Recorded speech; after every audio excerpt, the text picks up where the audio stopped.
Hello friends, my name is Kajal और आप सभी का स्वागत है मेरे चैनल पर।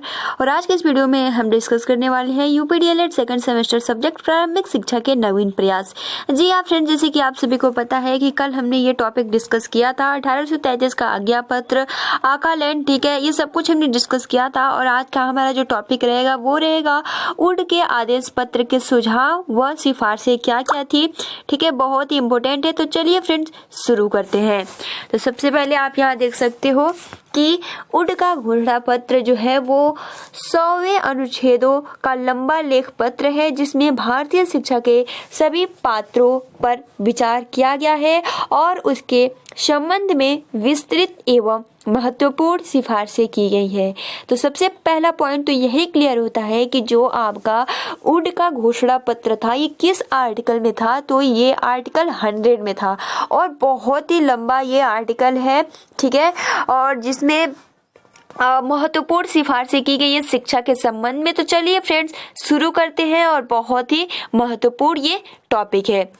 तो चलिए शुरू करते हैं। सबसे पहले आप ये चर्चा कर सकते हो कि उड का घोषणा पत्र क्या था, उड के आदेश पत्र की सुझाव क्या क्या थे। तो चलिए शुरू करते हैं। सबसे फर्स्ट पॉइंट तो जो था वो था कि आदेश पत्र में यह स्वीकार किया गया कि भारत में शिक्षा प्रसार करने का उत्तरदायित्व कंपनी पर है। मतलब आदेश ये मिला था, ये स्वीकार किया गया था कि भारत में जो शिक्षा का प्रसार है इसका जो रिस्पॉन्सिबिलिटी थी वो कंपनी को थी, ईस्ट इंडिया कंपनी को थी। सेकंड कह रहा है कि आदेश पत्र में भारतीयों की शिक्षा के 4 उद्देश्य निर्धारित किए गए थे, ठीक है। मतलब जो आपका आदेश पत्र था उसमें भारतीय शिक्षा के 4 उद्देश्य निर्धारित किए गए थे। वो 4 उद्देश्य क्या क्या थे वो भी अच्छे से क्लियर कर लेते हैं। तो पहला पॉइंट आपका क्या था? पहला पॉइंट ये था कि भारतीयों में शिक्षा का प्रसार करके उनकी मानसिक एवं चारित्रिक उन्नति करना है। देखिए फर्स्ट उद्देश्य यही था आदेश पत्र का, जो भारतीय शिक्षा के लिए 4 उद्देश्य था उसमें फर्स्ट पॉइंट यही था कि भारतीयों में शिक्षा का प्रसार करके उनकी जो मानसिक क्षमता है, चारित्रिक उन्नति है, उसका विकास किया जाए। अब देखिए सेकेंड पॉइंट क्या है, भारतीयों को पाश्चात्य ज्ञान से अवगत करा के उनकी भौतिक समृद्धि करना है, ठीक है। थर्ड पॉइंट क्या कह रहा है कि भारतीयों को राजपदों के लिए सुयोग्य व्यक्ति बनाना है, ठीक है। फोर्थ पॉइंट कह रहा है कि भारतीयों को अपने देश को समृद्धशाली बनाने में सहायता देना है। तो देखिए 4 पॉइंट उड ने अपने आदेश पत्र में भारतीयों की शिक्षा के 4 उद्देश्य बताए कि वो भारतीय क्यों इस शिक्षा को ग्रहण करेंगे। तो ये 4 पॉइंट हो गया फर्स्ट, ठीक है। तो ये आदेश पत्र है भारतीयों की शिक्षा के 4 उद्देश्य, मतलब वो शिक्षा के क्या उद्देश्य है, वो शिक्षा को क्यों ग्रहण करेंगे। तो 4 उद्देश्य हैं जो कि बहुत ही इम्पोर्टेंट है। फर्स्ट ये है कि भारतीयों में शिक्षा का प्रसार करके उनकी मानसिक और चारित्रिक विकसित करना है। सेकंड कि भारतीयों को पाश्चात्य ज्ञान से अवगत करा के उनकी भौतिक समृद्धि करना है। थर्ड कि भारतीयों को राजपदों के लिए सुयोग्य व्यक्ति बनाना है। और फोर्थ कि भारतीयों को अपने देश के समृद्धशाली बनाने में सहायता देना है। तो ये क्लियर हो गया। अब देखिए क्या कह रहा है सेकेंड पॉइंट, ठीक है। आदेश पत्र में अंग्रेजी और देसी भाषाओं दोनों को शिक्षा का माध्यम निश्चित किया गया। मतलब उसमें आपका प्राच्यवादी और पाश्चात्यवादी दोनों ही लैंग्वेज मतलब रहेगा, क्योंकि जो आपका पाश्चात्यवादी था उसमें अंग्रेजी भाषाओं को सिखाया जाता था और जो आपका प्राच्य था वो उसमें संस्कृत और क्षेत्र के भाषाओं का ज्ञान उसी के अनुसार शिक्षा दी जाती थी। अब देखिए फोर्थ पॉइंट में कह रहा है कि आदेश पत्र में भारतीयों को उच्च शिक्षा प्रदान के लिए मद्रास, बम्बई और कलकत्ता में विश्वविद्यालय स्थापित करने की आज्ञा दी गई। 5 पॉइंट कह रहा है कि आदेश पत्र में यह निर्णय लिया गया कि संपूर्ण भारत में क्रमबद्ध शिक्षा संस्थाओं की योजना को क्रियान्वित किया जाए। जैसे कि शिक्षा संस्थानों का स्वरूप, ठीक है, पहले आप देख सकते हो, पहले जो रहेगा वो पहले मिडिल स्कूल रहेगा, फिर हाई स्कूल, फिर कॉलेज, फिर विश्वविद्यालय। मतलब इस तरीके से शिक्षा संस्थानों की व्यवस्था की गई थी। 6 पॉइंट में कह रहा है कि आदेश पत्र में जन साधारण की शिक्षा की सिफारिश की गई, जिसके अंतर्गत सरकार प्राथमिक शिक्षा पर अधिक धन व्यय करके प्रत्येक जिले में स्कूलों की स्थापना करे, देशी विद्यालयों का सुधार करे और मेधावी और निर्धन छात्रों के लिए छात्रवृत्ति दे, जिससे उनको निम्नतम स्तर से उच्चतम स्तर तक शिक्षा प्राप्त करने में सुविधा मिले। तो जो उनका घोषणा पत्र था ना, बहुत ही अच्छा था। आप देख सकते हो 7 पॉइंट कह रहा है कि आदेश पत्र में ये लिया गया था कि भवन निर्माण, छात्रवृत्तियों, पुस्तकालय, प्रयोगशालाओं, अध्यापकों के वेतन आदि के लिए भी सहायता अनुदान प्रणाली की व्यवस्था की गई थी। तो सबसे मेन इम्पोर्टेंट यह है कि जो आदेश पत्र था, वुड का आदेश पत्र था, जो उसमें सिफारिशें की गई थी, उसमें ये भी सिफारिशें थी कि भवन निर्माण, छात्रवृत्तियों प्लस पुस्तकालयों, प्रयोगशालाओं, अध्यापकों के वेतन के लिए भी सहायता अनुदान प्रणाली की व्यवस्था की गई थी। 8वां पॉइंट है कि आदेश पत्र में अध्यापकों के प्रशिक्षण के लिए विभिन्न प्रकार के प्रशिक्षण संस्थाओं की स्थापना पर बल दिया गया। ठीक है, मतलब अध्यापकों के प्रशिक्षण, उनके प्रशिक्षण के लिए भी विभिन्न प्रकार के प्रशिक्षण संस्थाओं की स्थापना पर बल दिया गया। 9वां देखिए आपका पॉइंट जो था वो था कि व्यावसायिक शिक्षा पर जोर देते हुए आदेश पत्र में कहा गया है कि भारत में ऐसे स्कूल कॉलेजों की स्थापना की जाए जिनमें छात्रों को विभिन्न व्यवसायों की शिक्षा की सुविधा मिल सके। उसके बाद देखिए स्त्री शिक्षा एवं मुस्लिम शिक्षा को बढ़ावा देने के आदेश पत्र में सहायता अनुदान प्रणाली की व्यवस्था की गई। मतलब इसमें जो उड का घोषणा पत्र था उसमें स्त्रियों की भी शिक्षा और मुस्लिमों की भी को भी शिक्षा दिए जाने का व्यवस्था किया गया था। उसके बाद आपका 11 नंबर जो था वो था कि आदेश पत्र में यह सिफारिश की गई थी कि जो प्राच्य साहित्य और देसी भाषाओं को प्रोत्साहित किया जाए। ठीक है, और इसके अतिरिक्त पाश्चात्य विज्ञान एवं साहित्य की पुस्तकों का भारतीय भाषाओं में अनुवाद किया जाए। तो आप देख सकते हो ना, मतलब उड का जो घोषणा पत्र था, एक तरीके से जो उनकी सिफारिश थी वो बहुत ही अच्छा था। आप देख सकते हो उन्होंने कहा है कि जो प्राच्य यानी जो संस्कृति देसी भाषाओं को प्रोत्साहित किया जाए, प्लस जो उनको पाश्चात्य ज्ञान का भी दिया जाए और जो भी इंग्लिश में है उसको उनके भाषा के अनुसार अनुवाद किया जाए ताकि उनको समझ में आ जाए। फिर देखिए 12 नंबर पॉइंट कहता है कि आदेश पत्र ने इस बात पर बल दिया कि अंग्रेजी शिक्षा प्राप्त व्यक्तियों को सरकारी नौकरियां दी जाए। मतलब कि जो भी अंग्रेजी शिक्षा प्राप्त कर लेता है उसको सरकारी नौकरी दी जाए। ठीक है, उसके बाद 12 पॉइंट अब देख सकते हो, उपयुक्त विवेचन के आधार पर यह कहा जा सकता है कि उड के आदेश पत्र ने भारत में शिक्षा व्यवस्था को एक नूतन आयाम देने की संकल्पना की है। ठीक है, और उनके सुझावों के फलस्वरूप भारत में प्राथमिक शिक्षा पर अधिक व्यय करके जन साधारण की शिक्षा पर जोर दिया गया। मद्रास, बम्बई और कलकत्ता में विश्वविद्यालयों की स्थापना हुई और संपूर्ण देश में क्रमबद्ध शिक्षा संस्थाओं की योजना कार्यान्वित की गई और सहायता प्रणाली का सूत्रपात किया गया और लोक शिक्षा विभागों का निर्माण हुआ और छात्रवृत्तियां देने की परंपरा आरंभ हुई। तो यहीं से आपका उड के घोषणा पत्र के थ्रू ही यहाँ से जितने भी जैसे आज के इस टाइम में छात्रवृत्ति दी जाती है, यहीं से आरंभ हुआ था। छात्रवृत्ति जो भी मतलब छात्र नहीं पर निम्न स्तर के होते हैं उनको पढ़ाने के लिए, उच्च स्तर तक की शिक्षा पाने के लिए उनको छात्रवृत्ति दी जाती है। तो सबसे मेन इंपॉर्टेंट पॉइंट यही है कि यहीं से उड के घोषणा पत्र के द्वारा ही हम सभी को छात्रवृत्ति दी जाती है। ठीक है, तो उड का घोषणा पत्र आपको समझ में आ गया होगा बहुत ही अच्छे से। ठीक है, अब देखिए कमीशन, ये भी बहुत ही इम्पोर्टेंट है। सन 1854 के उड के आदेश पत्र में निहित शिक्षा संबंधी संस्तुतियों से भारतीय शिक्षा के क्षेत्र में महत्वपूर्ण परिवर्तन हुए, परंतु 1857 की क्रांति के फलस्वरूप भारतीय शिक्षा की प्रगति का मार्ग कुछ समय के लिए अवरोध हो गया। आप सभी को पता है 1800 की क्रांति, उसके वजह से जो भारतीय शिक्षा की प्रगति थी उसके मार्ग में बाधा उत्पन्न हो गई और यह क्रांति कंपनी के शासन के विरुद्ध भारतवासियों के प्रबल असंतोष को प्रकट करता है।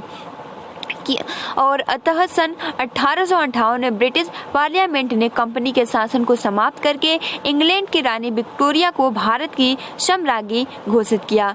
ब्रिटिश पार्लियामेंट ने सन 1880 में लॉर्ड रिपन को इस देश के नए गवर्नर जनरल के रूप में मनोनीत किया और लॉर्ड रिपन ने भारतीय शिक्षा की समस्याओं को दूर करने तथा जनसाधारण की शिक्षा का प्रसार करने के लिए 1882 में, आप देख सकते हो सबसे इम्पोर्टेंट जो मैंने हाईलाइट किया है, सबसे इम्पोर्टेंट है कि भारतीय शिक्षा आयोग यानी इंडियन एजुकेशन कमीशन की नियुक्ति की और इस आयोग के अध्यक्ष सर विलियम हंटर थे। सबसे पहले प्रश्न यही आ सकता है कि जो भारतीय शिक्षा का आयोग किया उसके आयोग के अध्यक्ष कौन थे, तो सर विलियम हंटर थे। अतः इनके नाम से इस आयोग को हंटर कमीशन के नाम से भी जाना जाता है। देख सकते हो बहुत ही इम्पोर्टेंट ये पॉइंट्स है कि हंटर कमीशन किसके नाम पे पड़ा, तो भारतीय शिक्षा आयोग यानी इंडियन एजुकेशन कमीशन की नियुक्ति की और इस आयोग के अध्यक्ष विलियम हंटर थे। अतः इनके नाम से ही इस आयोग को हंटर कमीशन के नाम से भी जाना जाता है।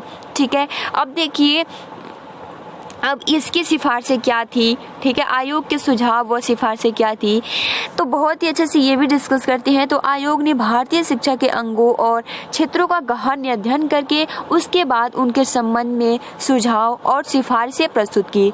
ठीक है, तो चलिए जानते हैं इनकी सिफारिशें क्या क्या थी।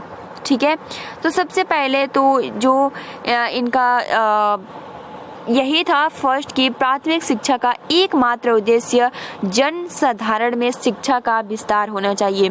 ठीक है, ये आपका आयोग का फर्स्ट सुझाव था।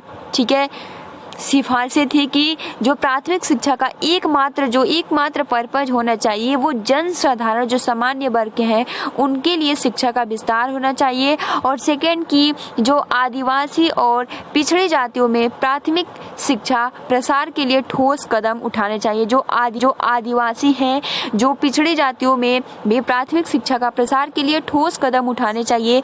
और तीसरा पॉइंट इसमें ये कहा गया कि प्राथमिक शिक्षा को व्यवहारिक बनाया जाए और ठीक है, पाठ्यक्रम में ऐसे विषय सम्मिलित किए जाए जो छात्रों को आत्मनिर्भर बना सके।